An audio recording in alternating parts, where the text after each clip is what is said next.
Hey everybody, this is Dustin Meyer, and today we are going to do a Lightroom tutorial on color correcting an image.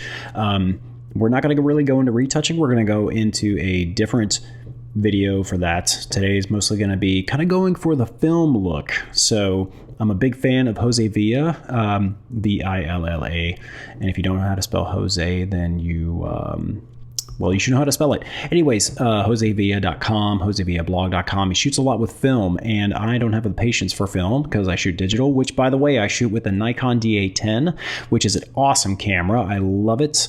I love it so much I sleep with it. No, actually, I don't. I'm married. Haha. Otherwise, I'd be in big trouble. Anyways, so it's a great camera, super fast, really accurate in focus, really awesome noise reduction, and it's super fast, too. However, I also, with lenses, I shot this image right here, this bridal portrait, 1/125th of a second, f2.8, ISO 500.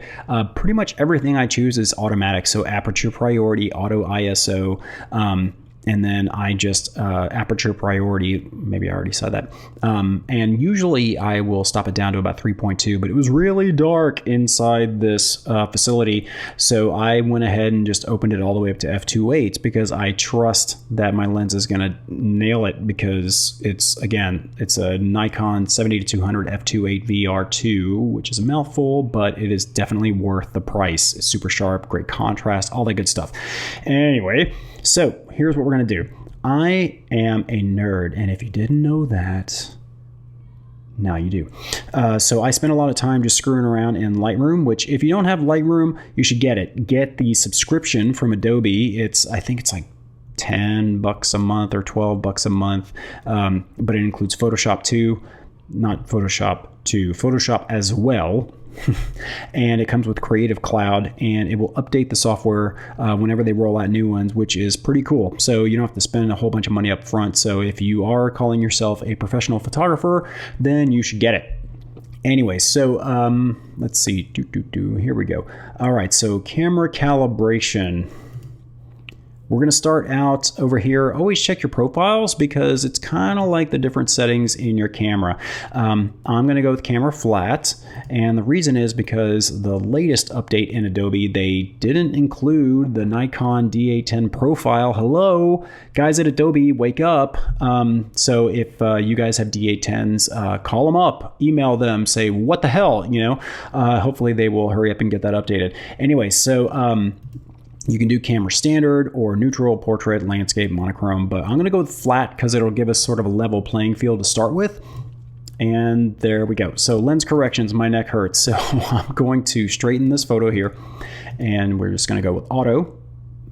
There we go. And then with basic, we're going to take these sliders right here. Watch this. Highlights all the way down. So now we're going to take the shadow slider and we're going to drag it all the way down, whites all the way down, and blacks all the way up. Yes, haha, fooled you. And clarity, we're going to do 15, vibrance 15, and saturation, because we are being very careful with the skin tones, we're going to go minus 15. So you'll notice it's kind of flat again, but at the same time, we definitely want some level playing ground to work with. So we're going to start tweaking the shadows as far as watching for the brightness, and that's starting to work here. And now we're going to take exposure and go up. We're going to go up until we see the histogram to where majority of the information is going to be towards the left side, and I think that's about good. Now contrast, we'll just leave that alone because again, it tends to be a little too violent with the skin tones. So if you know what I'm talking about, well, it took me a while to figure this out, so hopefully this is a big relief. Tone curve, we're going to go linear again, and we're just going to drag this down. What this is going to do for the shadow slider is bring back some of that contrast. In fact, watching the histogram, it's going to start bringing more information almost to the left side of the histogram and right about there. So if you zoom in here, you will notice that there is a lot more detail in the shadows. We didn't lose any of it, but again, we definitely brought back some of the contrast. Okay, so let's go to detail. We're going to go up just a tad. Radius, we're going to leave it. Detail just a little bit, and masking right about there. Masking will just keep the skins nice and smooth. Pretty much anything that is a solid color. All we're going to go for here is just sharpness in any of the areas of contrast, like in the eyes or in the hair. So pretty much everything that is important will be sharp, but the stuff like the skin or anything that's, kind of a flat surface will stay kind of nice and smooth. Then we're going to move on, and again, we've got all three check boxes and our auto for fixing the severely tilted image. And for effects, just a real quick tip, if you happen to use more noise reduction because you used a much higher ISO, if you use the grain slider, you'll notice that it starts to bring some of that texture back. Yes, it is simulated texture. However, if you just tweak it maybe like 10 points or so, then you'll notice that it starts to look much more realistic than sort of like that fake washed out kind of like watercolor type, or painted sort of texture. And then again, camera calibration is flat. So in review, we've got, let's see, pretty much everything's covered. Now, one thing when it comes to white balance, currently right now it's set to as shot. Now, a lot of people like to use the eyedropper on the dress. Don't do that because sometimes the material of the dress is not 100% cotton. Well, usually it's not, period. Which 100% cotton is pretty much the only super bright white that you can get without any sort of like weird color cast or refraction from the light because it's not plastic. Anything like polyester or whatever, think of it like a glass of water. Light comes in and then you get a whole rainbow coming out the other side. Polyester does the same thing. So what I like to do is zoom in towards the eye. And we're going to go in even closer. Whoa. Sorry, lady. I am married. Just kidding. Anyway, so eyedropper, and on the white of the eye, eyedropper, eyedropper. Get the connection?